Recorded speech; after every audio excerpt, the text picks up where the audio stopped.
All right, hello everyone, and welcome to a discussion of audiobooks.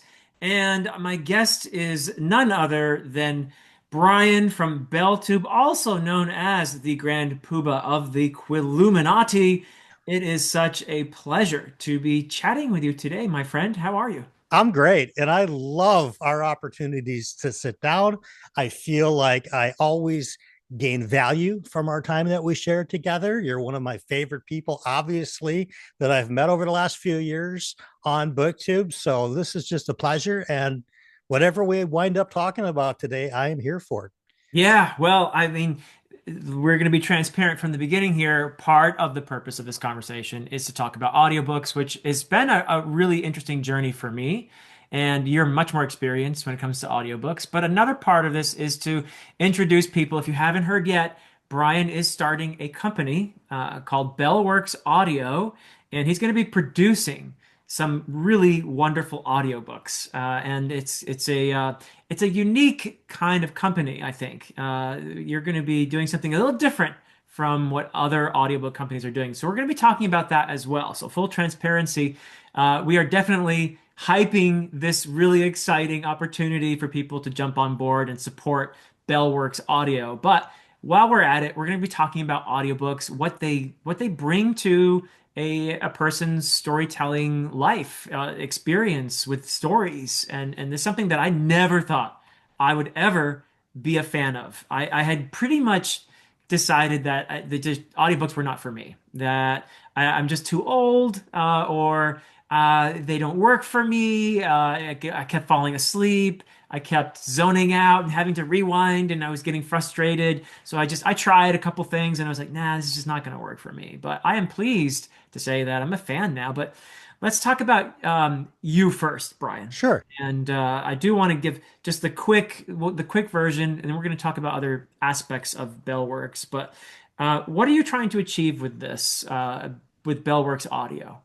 So about last fall, about in last September, I was trying to think a little bit about not necessarily the next chapter of my life, but I've got a very entrepreneurial spirit.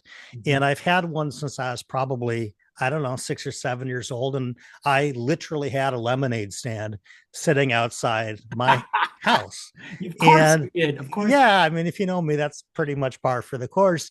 And I started to think about how could I, if I was going to start something different from a business side, how could I find some things that might align with my interests and who I am as a person today versus way back when I was selling packaging in my 20s and way back in my 30s and 40s when I was a nightclub owner, because that I was in alignment at that time in my life for that, but no longer.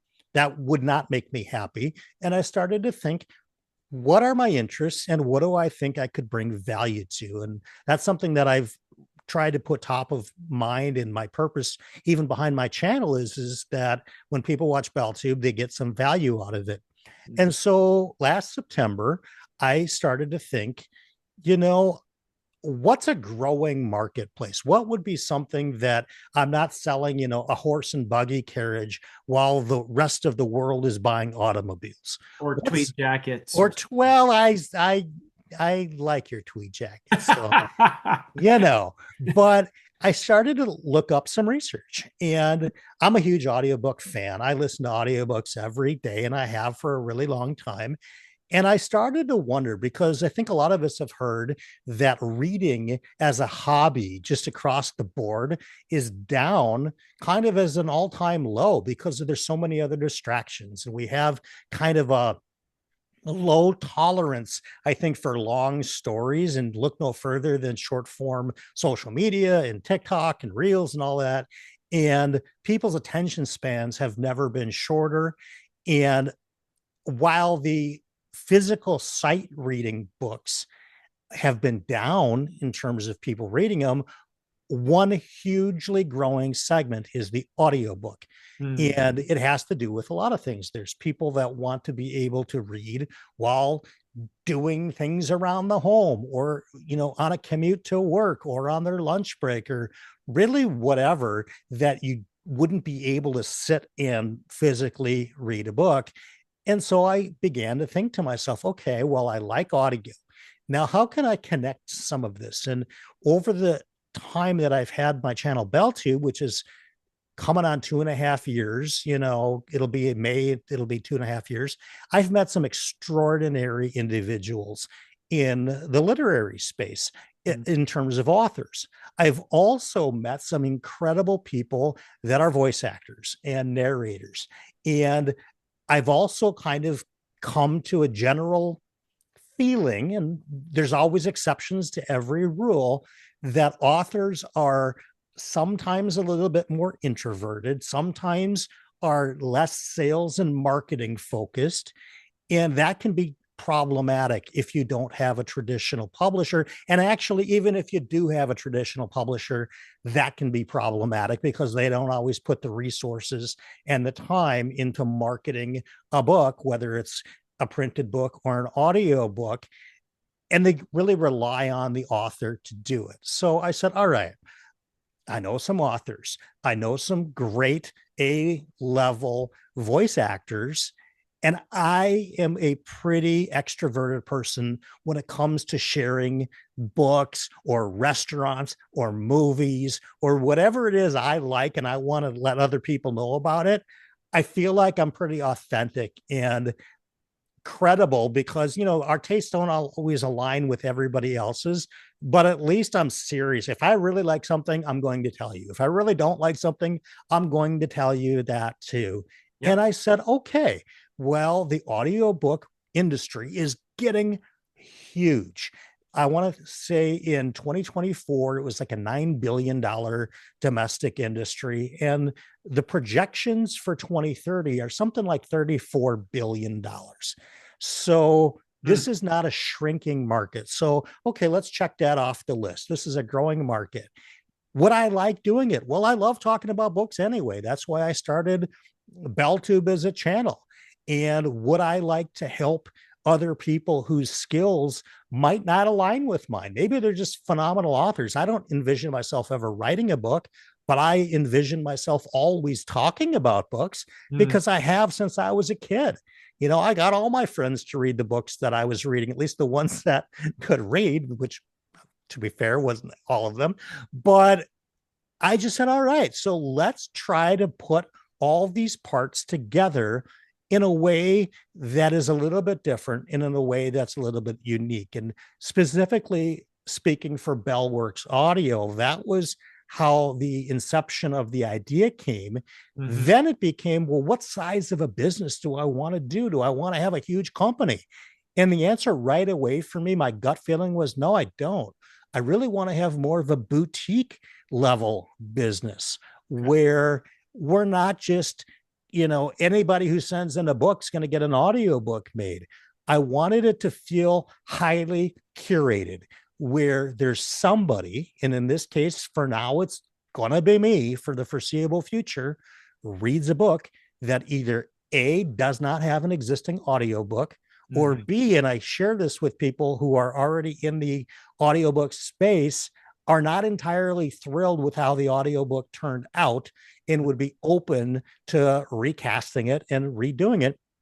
For those kinds of people, let me curate the written word itself. Let me see if this is a great story. Let me see if it's compelling for me to be able to get excited to share with other people. And more importantly, would other people agree with me? Or is this a one-off that happens to fall in Brian's little narrow niche taste of books, but nobody else would really like it? Because those I wouldn't, make a business around.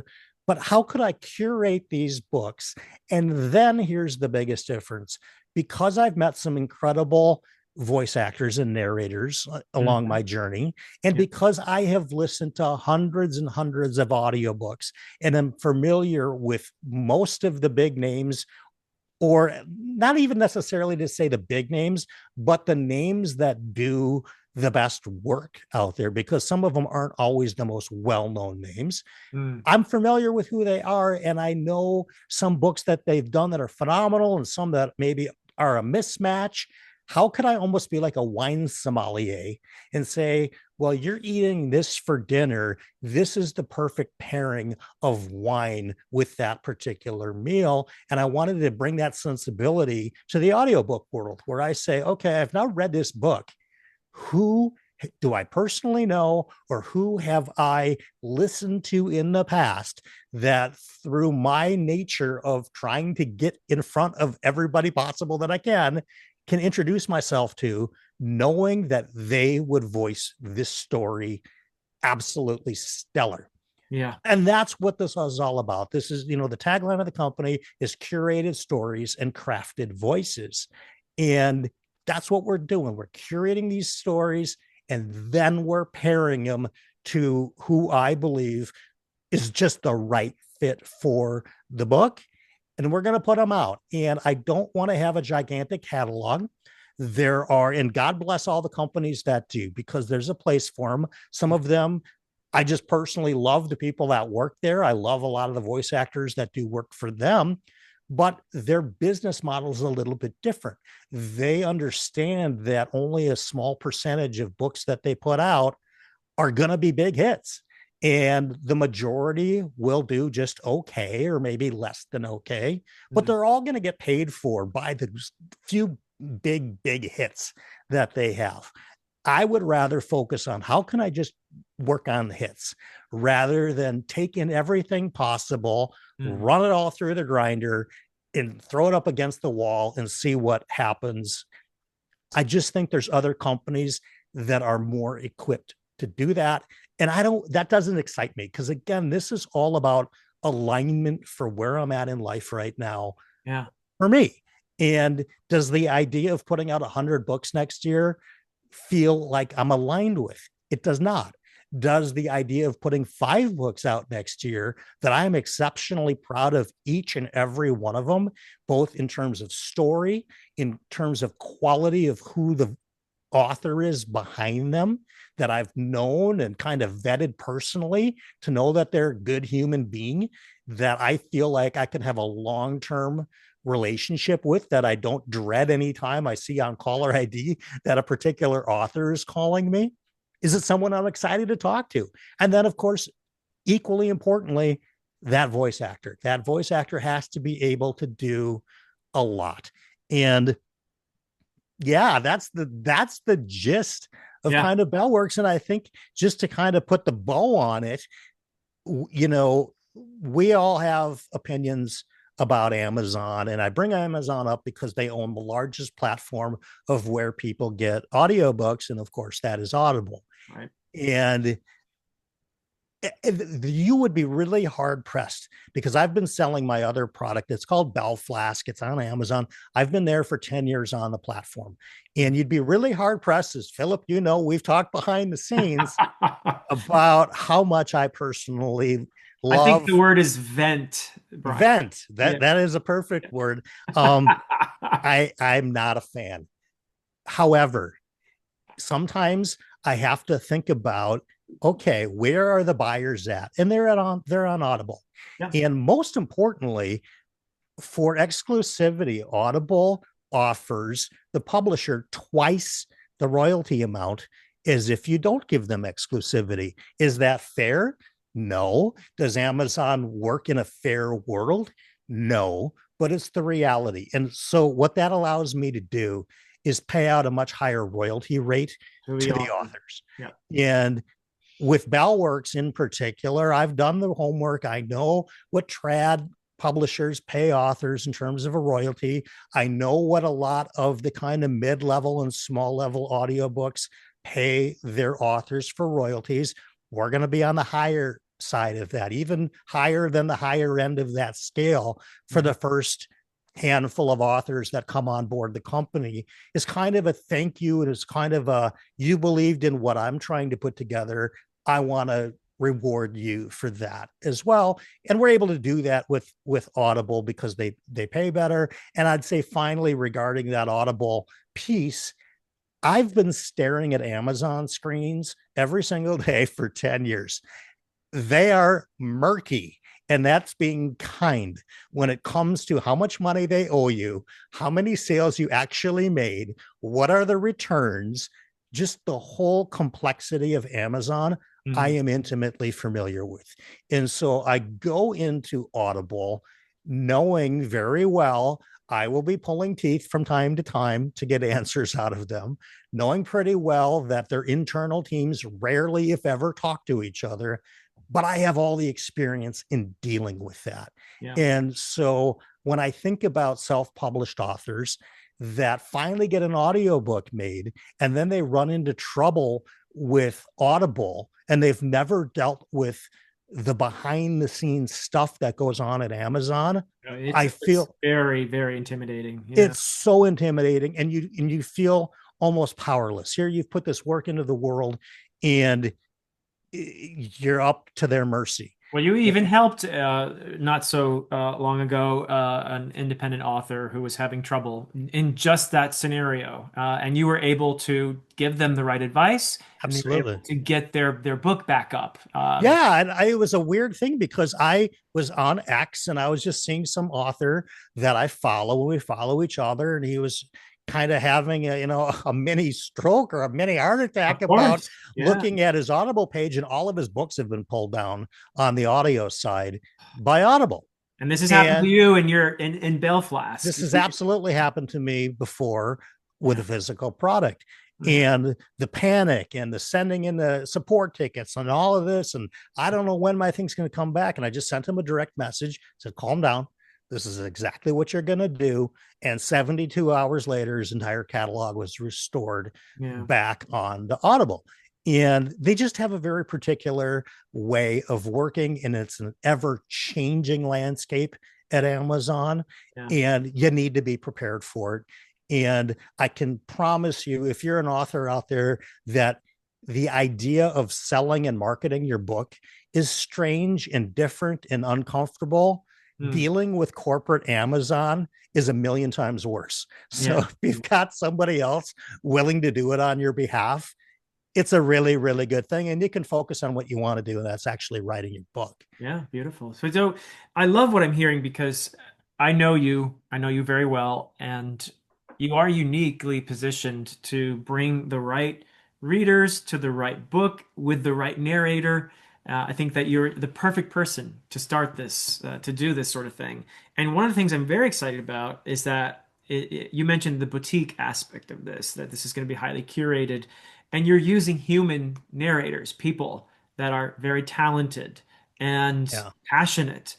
And that is something that very much attracts me because I believe in that human element. I believe in supporting human authors and human artists and human managers and human everything when it comes to the Mm-hmm. creative endeavors. When it comes to the audiobook narrators, I firmly believe that it is a far better path to support these talented actors because they're doing a performance and They're doing art. they're doing art when they're doing these books.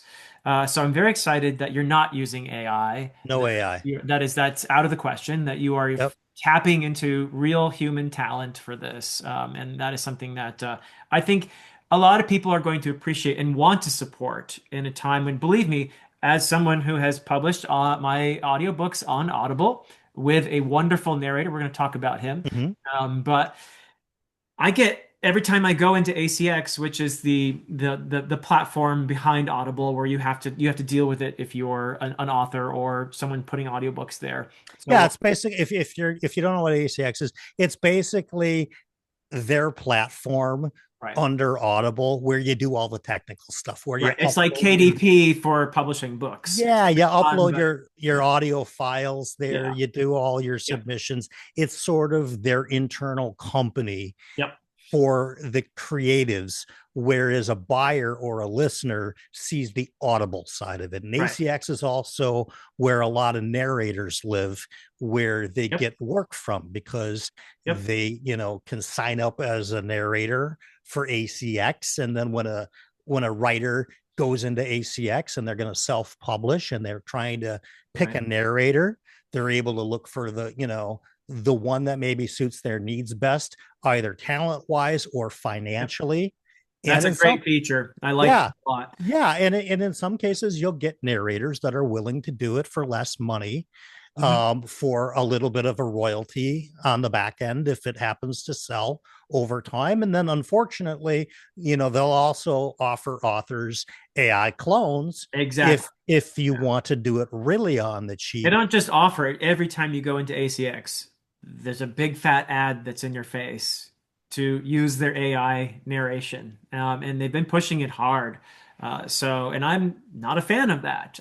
That's something I don't even want to consider personally. Yeah, I think It's I cheap, but I suspect that because readers are generally fans of art, they're gonna wanna, it doesn't really even matter how good AI gets, whether it's discernible or not from a human voice.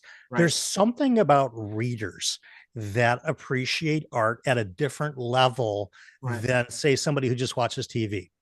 And it's not to take away from TV. I love TV too, Yep. but we have a different sensibility. And there's just something about knowing that there's a human involved Yeah. that feels good when you're supporting a book. So as somebody who's done creative work, I can tell you that it is as much about the process as it is about the product. And yes, you could probably, AI is going to be good enough to deliver the product to a point where you can't tell the difference, but you're taking the process away from people. And that is, to me, the creative process is one of the most important things about being a human. And without it, I think we're in deep trouble. So, Well, absolutely. And I think that voice cloning, again, this is just my opinion. You guys are free. Who's ever watching this can certainly disagree, but there's different steps in the creation of an audiobook. And if we start to use AI voice cloning for the narrator, where does it really stop? Do we then go, okay, we're going to use AI to generate the cover art for the book? Okay. And then is it why not the cool whole if, story then? yeah, then is it cool if the AI, an LLM writes the story? Okay. So Right. now we have a fully produced written story and audio production, and the cover art is all done by an AI. Yeah. And I just don't think the world is ready for that at all, because at that point, you're going to have such an overwhelming amount of material to select from, it will become impossible to know what's even good or bad. Because if a company can publish 10,000 books a day, where are you going to start? There Philip, are that's there the are best. going to be there are going to be plenty of people, I think, who are going to have the attitude of I don't really care where it comes from as long as I'm entertained and it's cheap. Mm-hmm. Plenty of people like that. But there are going to be enough people who are going to want an authentic human experience that I think a company like BellWorks is going to have is going to thrive, is going to have a great place. I think it's a smart move to Thank you. have a company that is going to cater to those of us who cherish creativity, human creativity. And so that's something that I just want to emphasize because I'm a big fan of that. And I think it's extremely not just valuable, but essential to have spaces where we're saying, no, we're not doing it the cheap, easy AI way because we believe in human creativity. We believe in its importance and investing in artists and creatives. So I'm a big fan of that. Thank you. And I just, on a personal level, like I said, all of this really came about because I was in search of what's really in alignment for me. Yeah. And is selling a physical product like I do currently and have done for the last 10 years on Amazon in alignment for me? And the answer is not really no. Yeah, I've got 4 patents on my product. It used to absolutely be something that I was far more passionate about. But I will tell you that Amazon will grind you down over time, mentally and emotionally and psychologically, and all of those things, to the point where I was excited about my product, 7 or 8 years ago. Now I'm thinking more in terms of my personal interests also aligning with business stuff. And this is really more about alignment of personal interest than it is growing this huge company. Because if you're only making a handful of books a year, unless you have some breakout hit like a Dungeon Crawler Carl or Mhm. something like that, this is not life changing income for me. This is not, all of a sudden I'm buying an island somewhere, not that island, Oh no. a reading island, an island where we all have hammocks and we just read. You Yes. have to be over Reading. 21 to come in. But just this is really more about finding my own center and Yeah. trying to Philip, you've always described me since we've become friends as somebody who's kind of a connector and a networker of Yeah. people Yeah. that'll take a person from here and take a person from here, and they didn't know they needed to be best friends, Yeah. but I made sure that they are because I knew they needed to be best That's a friends. really important skill. Yeah. It is. It's not everybody that can do it. And while I am very quick to point out my own personal flaws, I am very self deprecating.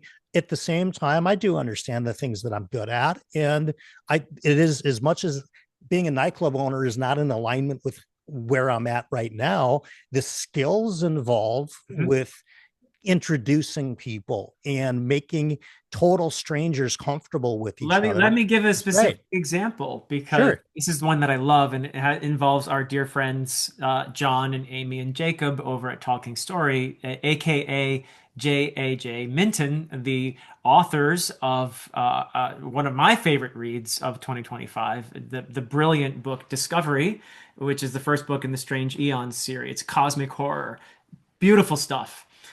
You, out of the kindness of your heart and out of friendship, and out of the fact that you are someone who has been networking and knows people, arranged for this was a kind of in a way maybe a rehearsal for BellWorks, Yeah. perhaps.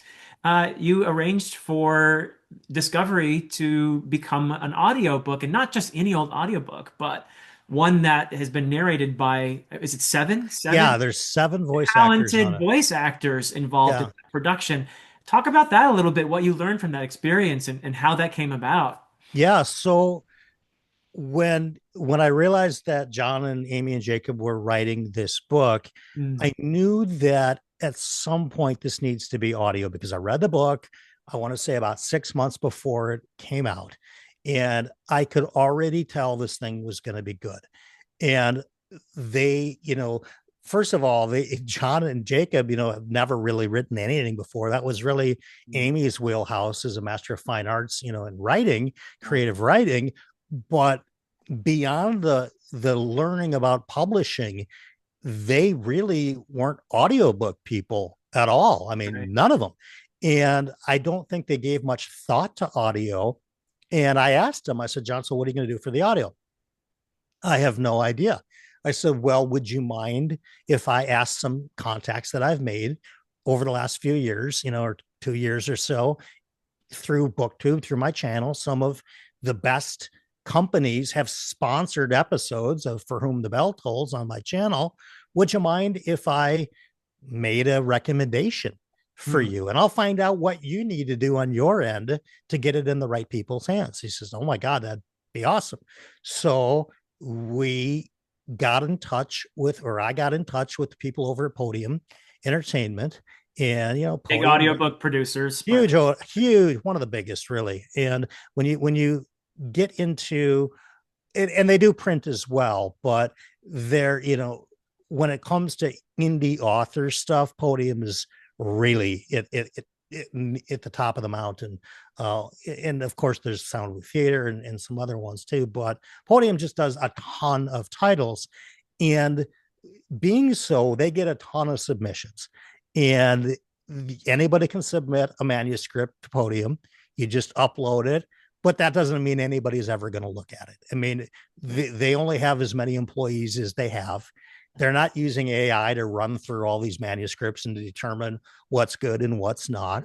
And so a lot of the times, like if you guys are an author out there, and Philip, you've probably lived this before, submitting to different publishing companies, you can be in limbo forever. And then oh you're yeah. almost wondering, I wonder if they even got the email. Did they even get the manuscript submission? Should I send it again? I uploaded it 3 months ago, never heard a word. And that's really common. And so before we even did any of that, I was able to talk to the head of the marketing department over at Podium.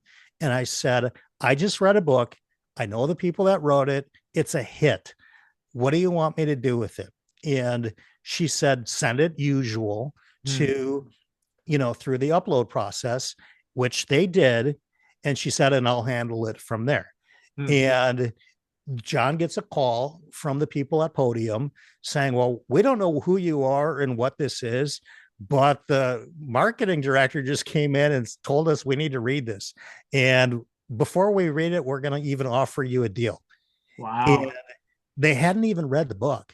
They had just trusted that getting to know me and feeling that I was legitimately excited about it. Now, of course, let's be fair. It doesn't hurt that John has a channel that's got 20,000 some subscribers or approaching that Of number. course. They've got a nice platform there. Yeah, so for a company like Podium to recoup their production costs, they know they have a built-in marketing channel because the Sure. author has a BookTube channel. So this isn't just because Brian said so. They put Yeah. some thought into this, saying, "Hey, this is easier for us to market the book Mm, versus maybe somebody who doesn't have a YouTube channel. We have to do everything ourselves." So to be fair, that I'm sure had a piece to do with it. But, John called me.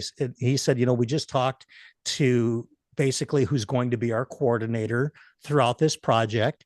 And they've agreed to a multi-book deal and they haven't even read it yet. And wow. John asked, well, why did you do this? And she said, well, I don't know who you talk to, but when the marketing director comes in and says, we need this book, we don't ask why, we just do it. Huh. And it was incredible. And the book is incredible. It And is. It's wonderful. and they did a phenomenal job. And Podium is a fantastic company. And I want to be really clear because I know the people at Podium. I know the owner of Shadow Alley Press. There's another company called Mountaindale Press that's owned by a guy named Dakota Kraut, who's from the Northwest or the Midwest here, like me. There's Tantor Media. I know people at all of these different companies. Yeah. And this is not, BellWorks is not because I think that they're doing anything wrong.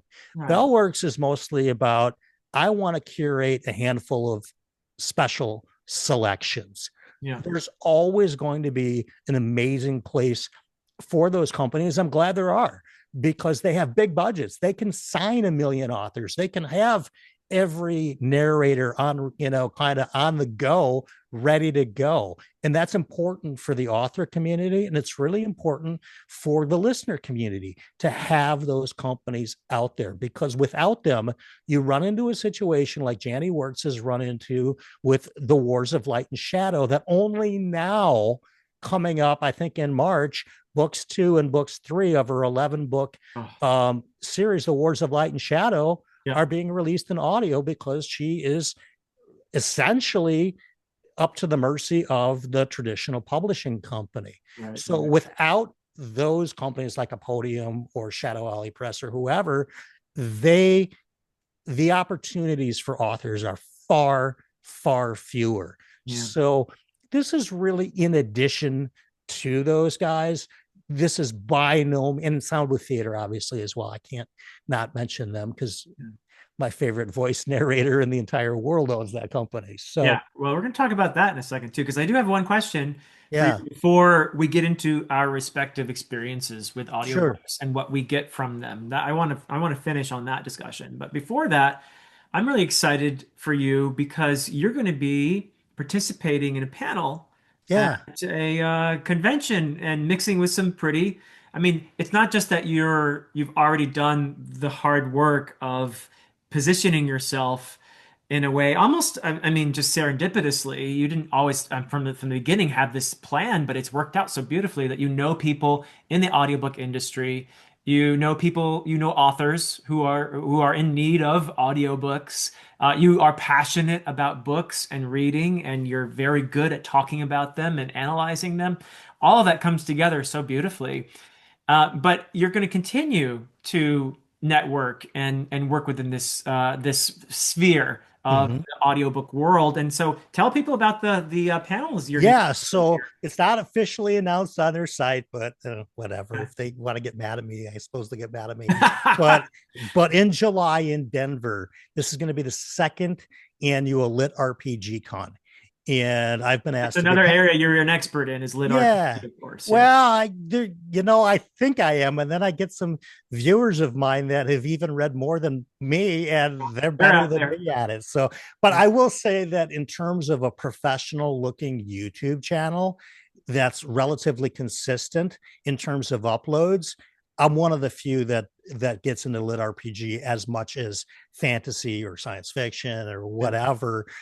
Most lit RPG stuff is really its own animal altogether. They don't typically blend in to Yeah. most where we live in this fantasy booktube space. And I bet a But huge percentage of them regularly listen to audiobooks, lit yeah, RPG. it's huge how it is.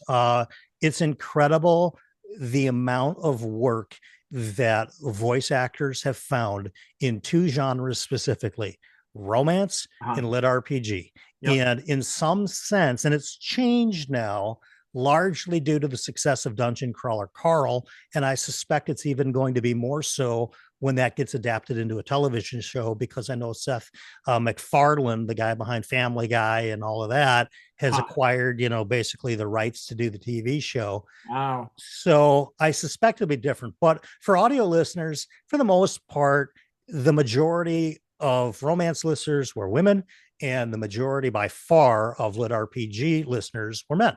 And it's merging a little bit, Hmm. but it is offered so many opportunities to voice actors that because there's so much material, there are new romance and romantasy books coming out every single day.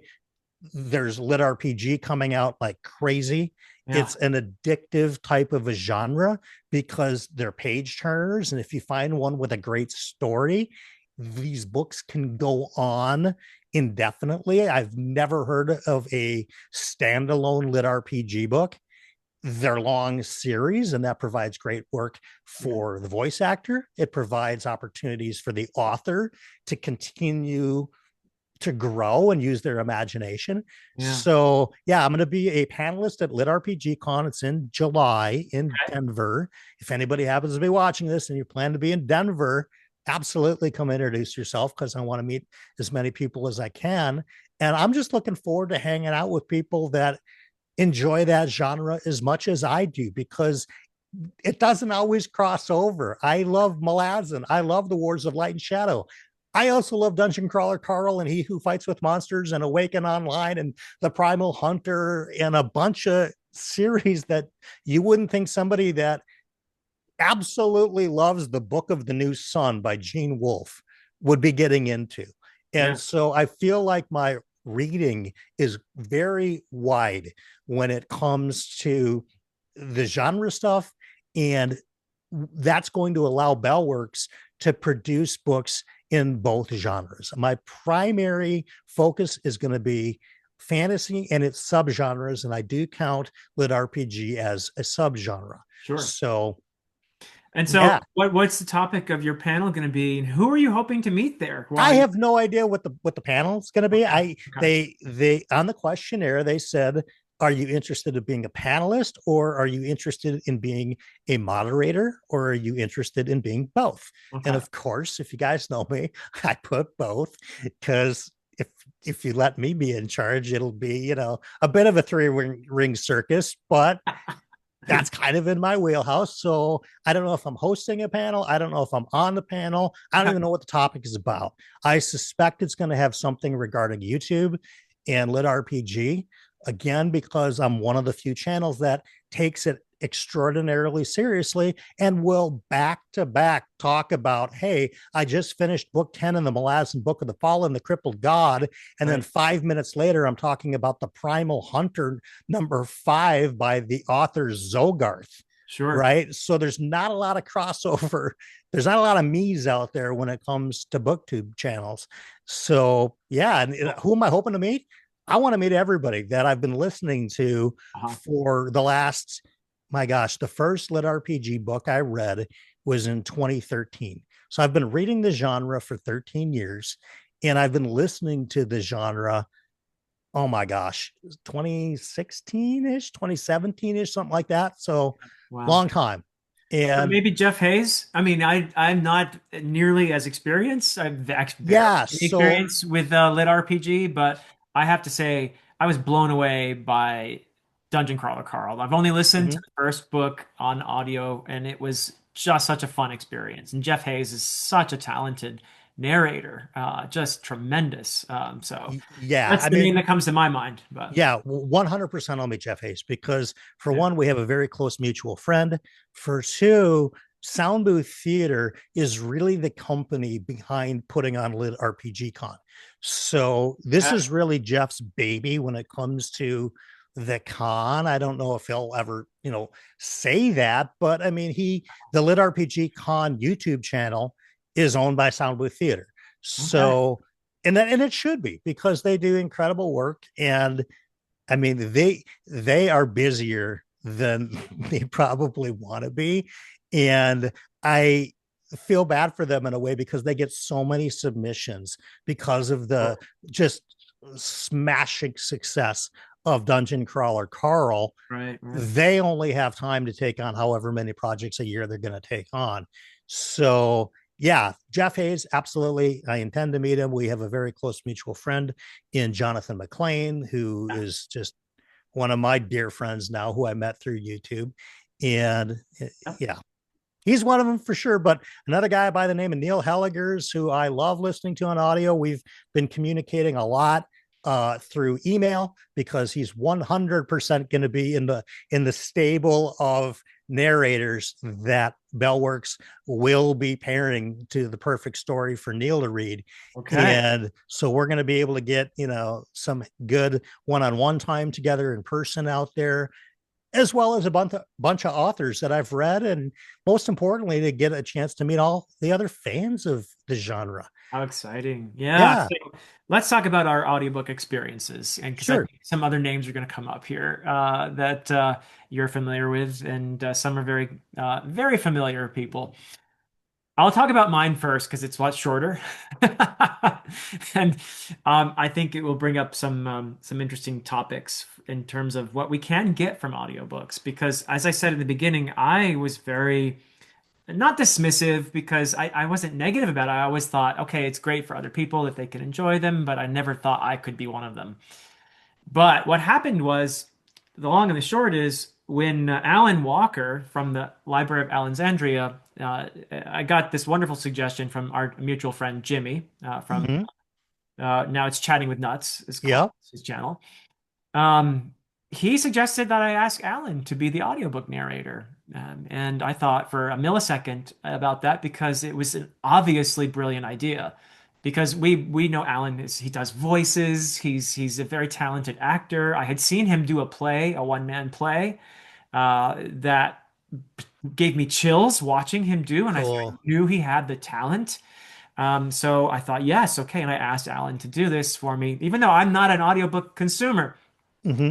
I wanted to have an audiobook because there were people I knew who, for many valid reasons, some of them are blind, for example, and wanted to have, consume their stories through audiobooks. Sure. Others have other reasons, perfectly legitimate. But I wanted to be able to offer my story to a bigger audience that way. And so I wanted to have an audiobook, even though I wasn't a consumer. So Alan agreed, and it took him some time to get the first book out because he hadn't done an audiobook before. He had a lot to learn. He had to get the Mm-hmm. equipment. He had to learn about recording and just so many things. There's a lot involved in being a narrator, much more than people realize. For sure. And of course, he had to enlist an engineer to take out every little extra breath and everything else Mm-hmm. in the recording. Very involved process, but ultimately he put out the first book, The Way of a Dan, and I listened to it from beginning to end, just loving the whole thing. And I think it was because it took away all my anxieties about listening to an audiobook. I was always afraid I was missing something, and I was constantly rewinding and just Yeah. feeling not very engaged. But I had no anxiety whatsoever because I knew the story. And I thought, Sure. okay, I can listen to my own story. If I miss something, who cares? Right. You know? And I just loved every bit of it. And I thought, maybe I can do this. Maybe I can be an audiobook listener, at least with books that I know well. So I said, all right, let me try Andy Serkis's narration of The Lord of the Rings. Oh yeah. And because I know that almost as well as I know Right. my own book. Right. And I listened to it, loved every bit of it. And I was like, I can do this. Okay. And so I was like, but maybe I have to stick with books that are familiar. So I went to First Law and I heard a Yeah. lot It of gets Stephen Stephen Pacey. Yeah. Pacey's, Stephen Pacey's narration. Everybody Sure. gushes about. Yep. And I found out why, because it's brilliant and I loved it. And again, because I'd read that trilogy already twice, I knew the story. I wasn't nervous. So eventually, though, I thought, okay, let me try something that I haven't yet read. Let's see how I do. And I moved on to, but I'm going to keep it simple because I don't think I could listen to, let's say, like Malazan for the Sure. first time Yeah. without knowing that story. I would just miss a lot. It's too complex, right? So I started trying books that I didn't hadn't read before, like the next book in the Dresden Files. I thought, okay, Hmm. that's more of a, more of a entertaining, just plot driven, fun Sure. story that I'm not going to be, worried about missing pieces here and there. It's just, I'm there for the fun ride. And it worked. I was like, okay, this is great. And so you can see me sort of evolving here. Absolutely.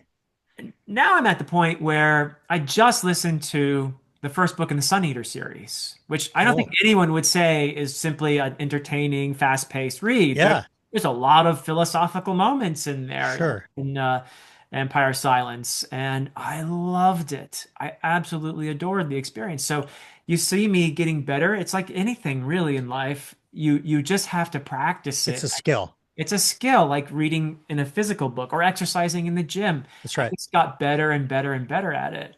And now I have this facet of story, engaging with stories that I never had before.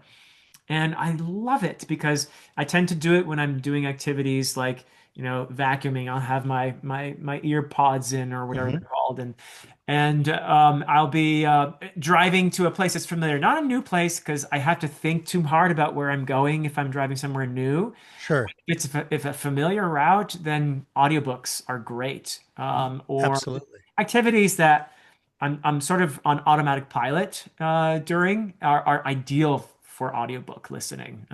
And it's just this wonderful new way for me. And it's entertaining because I'm listening to this person's performance That's of the huge. story. And they bring a whole new dimension to it, don't they? When you have this performance, they read certain lines in a way that I probably wouldn't have in my head. They bring character, even with Alan reading my own book, he had voices for characters. I never would have voiced them that way. Sure. But I loved his interpretation, or I found facets of the story emerging because of his interpretation that I hadn't seen before. A great narrator brings a lot of that sort of thing into their performance, don't they? Absolutely. I mean, the right narrator can make or break a story, and it can elevate something to a totally different level. I mean, we were talking Mm. about Dungeon Crawler Carl for a Mm. moment, and I like the books. I've read a couple physical after the fact, after I'd listened to them, and I like them. I mean, the material's still the same, but there's a reason why when anybody ever says I'm thinking about getting Dungeon Crawler Carl and giving it a try, the first 100 out of 100 comments will be, that's awesome, but you need to do it on audio, Right. because Jeff Hayes elevates that story, and they're not wrong. I think you made an excellent point when it comes to listening. Listening is a skill, just like reading is a skill. And to the level that you want to take it is really up to the individual. If you want, I think one of the reasons why LitRPG is so popular on, on an audio format is because it doesn't require usually the active listening level that you would if you were going to do the Wheel of Time or if you were going to do Malazan Book of the Fallen, and you really need to be dialed in and actively listening, right? You Right. can do a little bit more passive listening with LitRPG. You can do a little bit more passive listening with a DCC, or even like stories that you're familiar with, like your own book or Lord of the Rings, where you know the story and it doesn't require your total focus. In all candidness, there are book series I don't listen to on audio because where I'm listening to them generally, it's when I'm working my Amazon business, day job stuff, or I'm in the car, or I'm just doing stuff around the house. And I have to be thinking about something besides what I'm listening to. Hmm. And something like Malazan would be really challenging for Oh, me, as many hundreds of books as I've listened to, something that complicated where many times I find myself going back to the dramatis personae page to uh-huh. try to remember who was 5 or 6 books ago. That can get a little bit overwhelming, and it can also get very active, high skill level listening. And there are plenty of people out there that either choose to do that or do it because that's their way, only real way of consuming a story. I think of our friend Raf out in Right. Germany that is blind and could tell you Malazan back and forth on the audio Oh, he's brilliant. Yeah, he yeah, could talk about Malazan in depth. Yeah. all day long, and has the skill set because that's how he consumes stories, and really the entire world around him is through his ears, that he's able to do that. And I think you made an excellent point when you talked about you used to not be able to listen to audiobooks because you'd get distracted or you'd fall asleep or you just forget what was going on. But it's like going to the gym and saying, well, I can't do 20 push-ups, so I'm not going to try one. And Right. I just think that listening is a skill. And even if it's going to be a passive skill, which would be almost like a lit RPG kind of thing, a passive skill versus an active ability. See, you lit RPG people, I'm throwing in content for you, bonus content, courtesy of Brian at BellTube. But if you are just trying to be a passive listener, learn how to do 5 push-ups. Okay. You don't need to go win the world push-up record because you can now listen to Malazan unabridged and not miss a thing. Yeah. So I would suggest to anybody out there, like if you are the I can't do audiobooks, I've tried 3 of them and it just didn't work, keep trying. If you legitimately don't like listening to audiobooks, that's one thing. But you'll never get the performance aspect that Exactly. Philip was just talking about. That, like, when you go to the theater and you see a musical or you see a great play or whatever it is, and you watch and listen to that performance, it's different than reading the screenplay or just the Right. script, the actor's script of what they're doing. It's a whole different level of actually seeing and listening to those actors perform. So I just encourage Yeah. everybody, you probably can listen to audiobooks if you can You're willing watch. to give it enough time, and Yeah, and I think for the ones there's a percentage of people out there that maybe never will, but there's also a big percentage of people like you that thought they never would. But I would be willing to bet, and I know this answer already because we're friends, but I bet your general number of books you're able to read a year oh, is it's almost doubled. Yeah. right. It's gone way up. And that's just extra stories you get to read. Yeah. That's just new experiences that you have. That gives you opportunities to have more discussions, which I know Yeah. personally you love doing. You Yep. can literally have twice the amount of discussions about books that you care about Yeah. if you develop that skill to listen to a book. And And another great thing, so I can interrupt you yeah, for a second, yeah, go ahead. another really wonderful aspect of this. You know how when you're reading a book by an author that's really beloved for you, a new book, like if a new Stephen Erickson book comes out, I'm so excited. I'm just anticipating a wonderful experience. Or a Guy Gavriel Kay book. I'm in the midst of reading all of his novels, and every time I'm about to start one of his books, I'm excited. Yeah. I'm anticipating this. Same thing with these narrators. You get to know these narrators in the same way you get to know the writers. And you're like, oh, I can't wait to hear Stephen Pacey's performance in this book, Right. right? Or whoever, or Alan Walker, because Right. I think Alan is up there with these other really talented He narrators. really is. And it's funny because, we wouldn't have known had he not had his channel and just going into random voices from time to time, Yeah. just, just off the cuff. Right. And you've seen his performance, of that one man show. I haven't, Mhm. but that's essentially what most audiobooks are. Unless you're somebody like Talking Story and John and Amy and Jacob that get a multi narrator cast, most are done by a single author or a Mhm. single voice actor. So you're getting this full on cast done by one person. Right. And it's incredible if you sit back and think about the skill level that a voice actor needs to really have, because they're not playing one part in the play. They're not playing one part in the movie. They're Yeah. playing every part. Yeah. That's pretty awesome. It's a And I performance. and Yeah. I submit that sometimes that's even more difficult than being on stage and screen, because being on stage and screen, you're playing a character and you're not playing every single line of the entire show yourself. Absolutely. And so Absolutely. when you think about narrators, I give them the highest level of regard, because they're really the good ones are acting, and they're acting every role in the entire show. So that's pretty Yeah. cool. It's just wonderful. Yeah. So I'm as attached to some narrators now as I am to some authors, and thinking Mm-hmm. just that's part of my joy and anticipation, is that I can't wait to hear how he does this book, Right. how she narrates this character or Right. whatever it might be.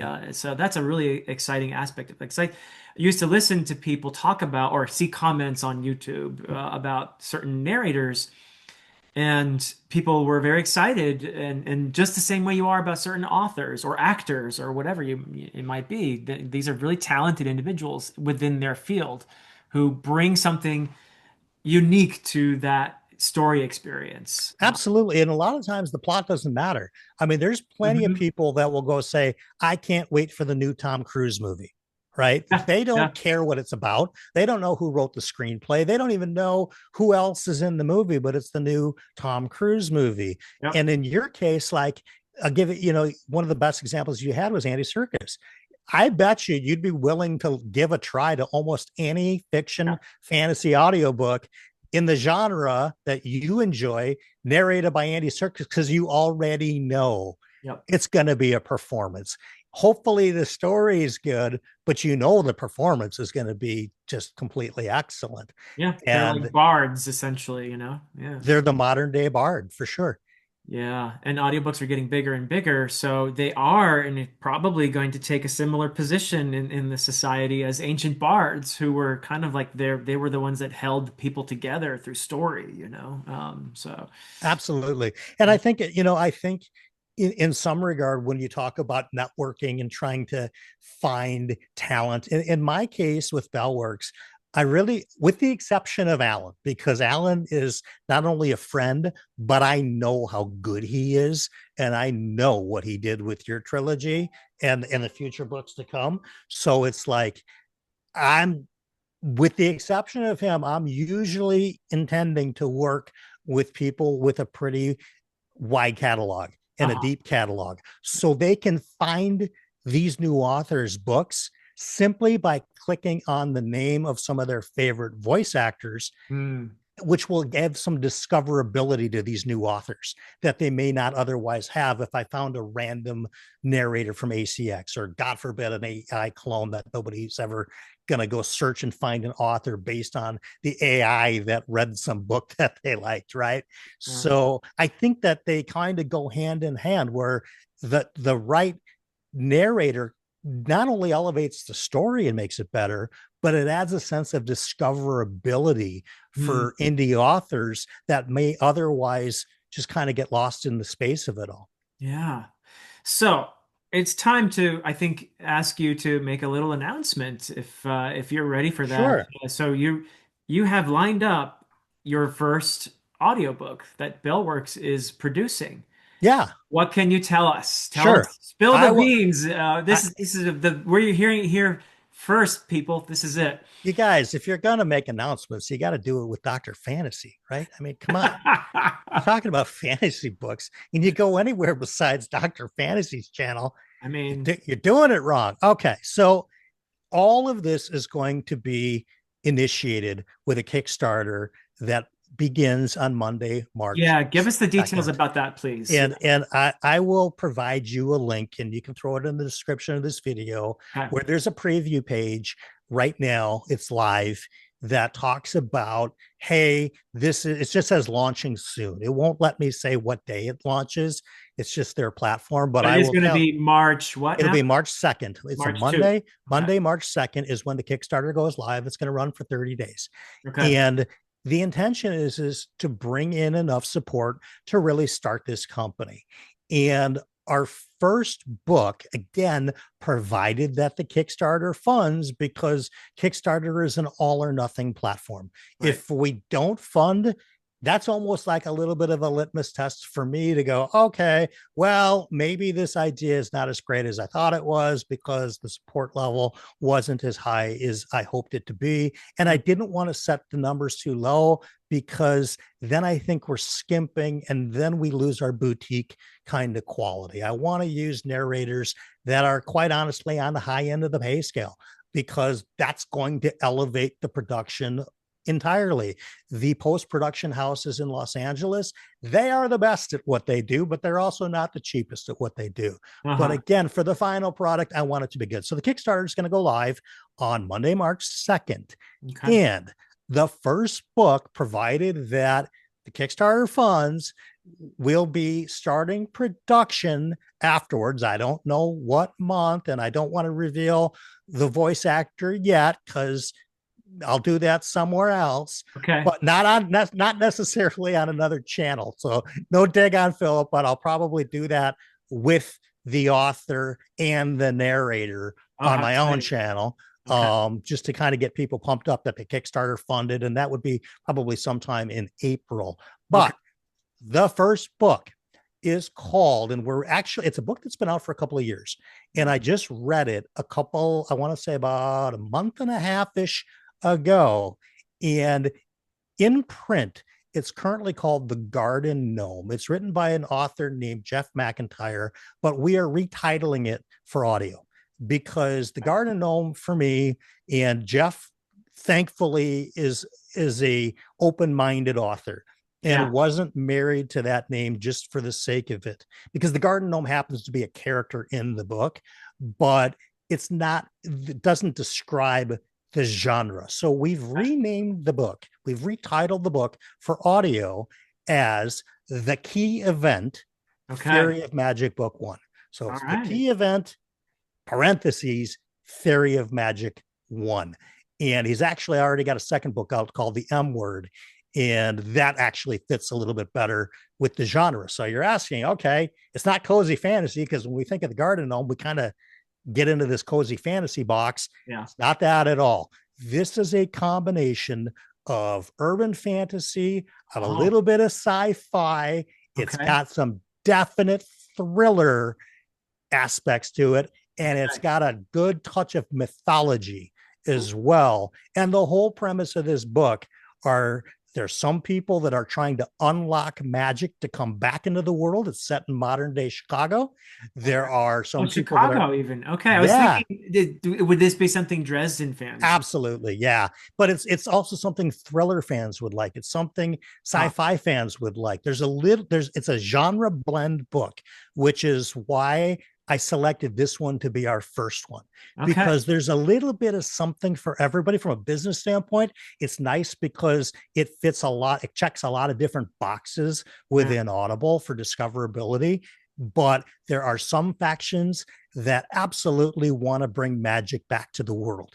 And there's Wow. some very, very dedicated factions that go back thousands of years Huh. that absolutely do not want to bring magic back to the world. And Okay. it all revolves around the key event. And that is why we've retitled the book The Key Event. And it's really, really good. And I have a couple of friends that have read this book as well, that I have the utmost respect for their criticisms and their just general book tastes. And they had read them before I did. And I said, is this as good as I think it is, or is this just me? And they said, yeah, this is fantastic. It's just that the print name doesn't really represent the genre, because they thought that they were maybe getting into cozy fantasy, and very, Yeah. very immediately found out this is not cozy fantasy. Yeah. So the key event gives us a whole wider genre approach to it, and really excited. The author is Jeff McIntyre. If I failed to mention that before, You mentioned his name. Yeah. it's he's just a great dude. I Um, have actually interacted with Jeff on social media. Seems like a really fantastic fellow. And I have not yet read his book. I have it here on the shelf and I have been meaning to read it. It's yeah, the many indie books that I have been waiting for me because as an SPFBO judge, I simply didn't have time to get to all right. of my other indie books. But it's now, just by coincidence, I'm actually was planning to read it, so I Yeah. might end up audiobooking it instead. Whichever you like to do is cool with me. It's a great story. And Jeff is like the perfect kind of author that I'm looking for. Somebody that's talented, somebody that's got great creativity, but yet accepts a couple of things that maybe somebody else is more keyed in on the sales and marketing side of things Sure, than taking an author and turning them into a total extrovert and making them do it themselves, because that's not always comfortable, but also extraordinarily willing to look at it as a business and say, hey, I know that you titled your book for a reason, yeah, but if we put this in audio at your name, the wrong audience is going to find it, and they're not going to, the people that are looking for cozy fantasy are not going to enjoy the book, and the right, people that like what's in your book are never going to know it exists, yeah, because of how the titling works within the Audible system and how their algorithm. Again, these are all the back end stuff that I am aware of from my all my decade times worth of work in Amazon. We got to position ourselves in the best place possible to sure. give us the best chance to succeed. Will it? I don't know. Will the Kickstarter fund? I also don't know. We don't know yet. But you don't know what you don't know, and you'll never know unless you try. And I've said, really, from the time I started BellTube as a YouTube channel, I think it was in my second or third video, I said, I don't suspect BellTube is ever going to have, a 500,000 subscribers or be the next Daniel Green or anything. But I do know that I've been a lifelong reader, and a lifelong fantasy reader, specifically in science fiction as well. And for the better part of the last 13 years, I've had a LitRPG book going constantly. Hmm. So I knew 2.5 years ago that somehow, whatever my next business endeavor would be, it would be platformed from whatever experience I get doing BellTube. And I just didn't know what yet. And I threw out, it's like in the second or third video I ever did back in 2020, was it 3, I'd thrown out a bunch of ideas. Maybe we'll do this, maybe we'll do that. Maybe we'll distribute amazing hardcover books from Europe because they're too expensive to get here. Maybe I'll open a warehouse in the middle of the country and start, distributing for broken, who knows? But I just felt like this would be way more in alignment with who I am as a person now. And I just kind of left it up to the stars to figure out how this was going to, work together. And again, I just feel like this is in alignment where I'm at right now. I'm excited about the Kickstarter. I'll for sure send you a link. And yeah, there's 9 different levels of support. Honestly, the easiest way to support it, I think, is like $5. So Okay. if people want to help the company and throw $5 at it, cool. There's also much higher levels, and there's different reward tiers and all of that stuff. And Okay. it's an interesting thing. I'm going to share this with you because I don't know how many times I'm going to get a chance to talk about it, but through Audible, because of we're giving, doing our exclusive things there, we're not able to provide audiobook credits or give somebody the audiobook through a Kickstarter. Uh-huh. It's just against their rules to do. So we've had to be a little bit creative in the digital rewards. And a lot of it are things like AMAs with me and having private Zoom calls with the voice talent and having private Zoom calls with the author. And I mean, we're getting a little bit more creative. We're not Yeah. doing any merch because Okay. I think for me personally, because this isn't like a Kickstarter where we're doing a special edition book like a Brandon Sanderson, and you want to get the whole, kind of a thing funded that way.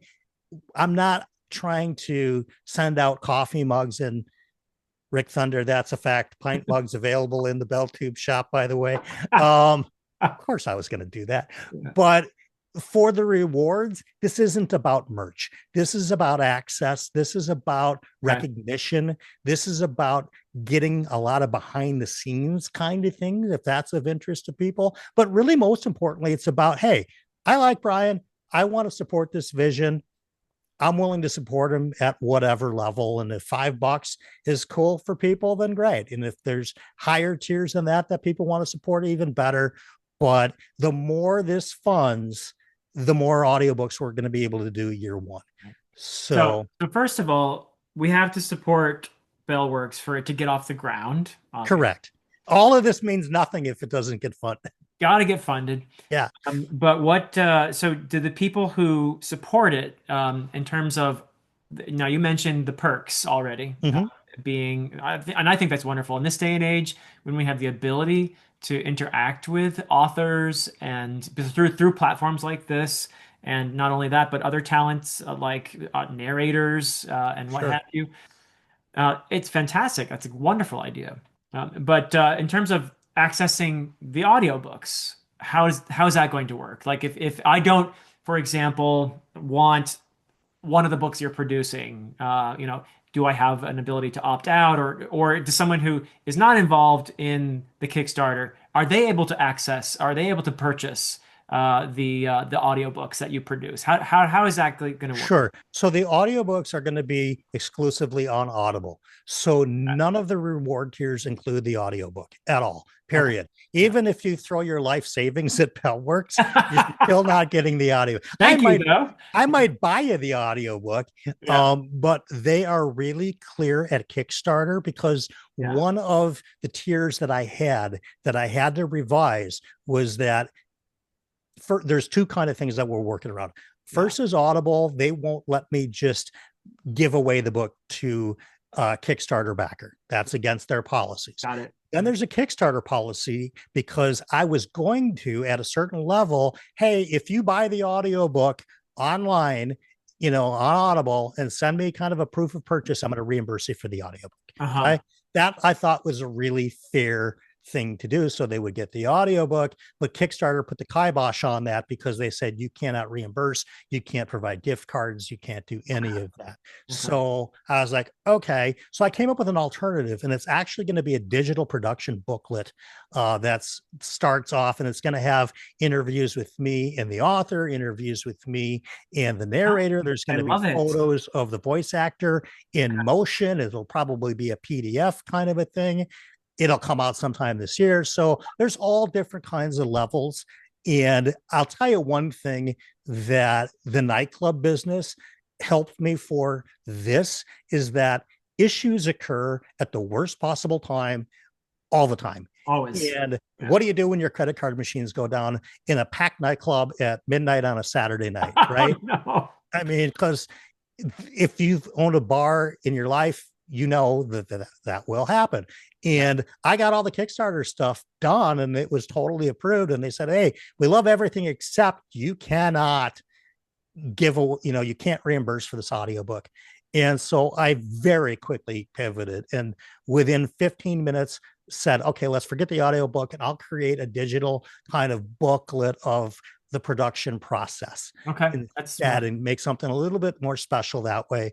And boom, it was completely good. But again, you have to be able to think quick and not get flattened when the platform fights you. Because as somebody who's fought Amazon for 10 years, I know the daily frustrations of platform, fighting back at you. Yeah. And we resolved it in literally less than 20 minutes. Good, good.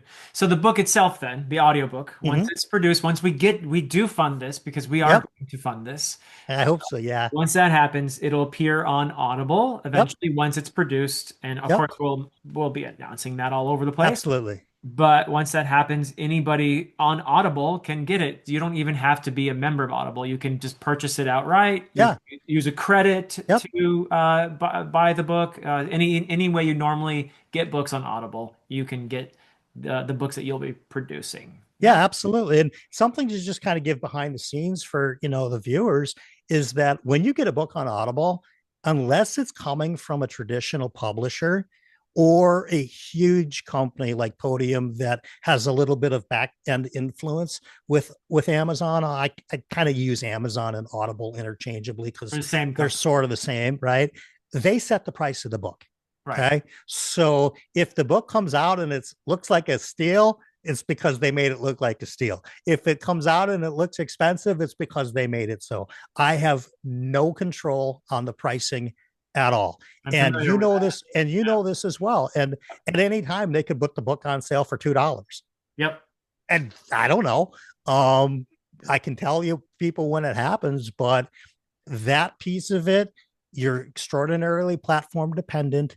I know it going in, but I know that that's the place where the authors that trust me are going to have the best chance to make the most amount of long-term royalties from Yep. their work. Because I want happy authors and I want to be happy myself and I want our voice actors to be happy and I want our post-production editors to be happy. And most importantly, I want our listeners to be just beyond thrilled that we delivered what we said we were going to deliver, which is, like I said, the curated stories and the crafted voices.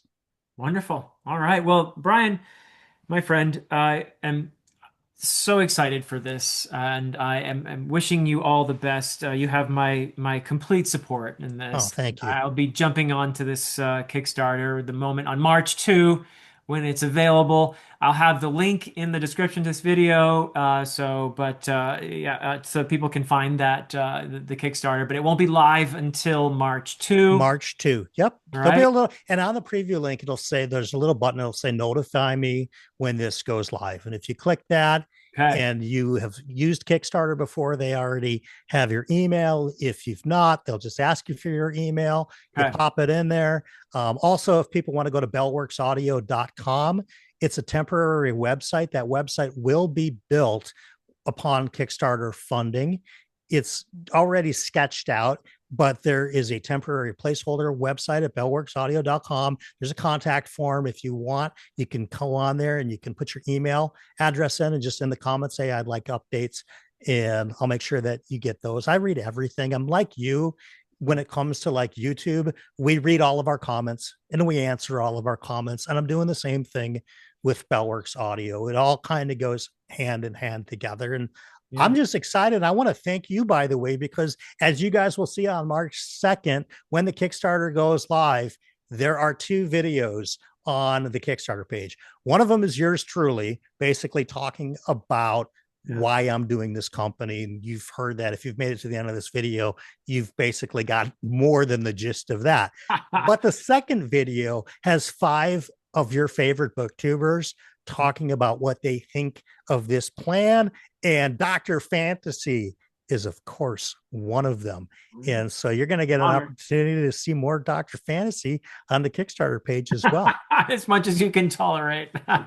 It's tolerable. It's Yeah. tolerable. Well, thank you so much, Brian. I'm 100% behind you here, and I know that people are going to be excited. Anyone, if you're a fan of great stories, if you're a fan of audiobooks, if you're a fan of human creativity, this is something you can get behind. And I'm just I'm excited to see how big this gets actually, and how far this goes. Thank Uh, you. so, my best wishes to you, my friend, and thank you everybody for watching. But that is it from us for now. Until next time.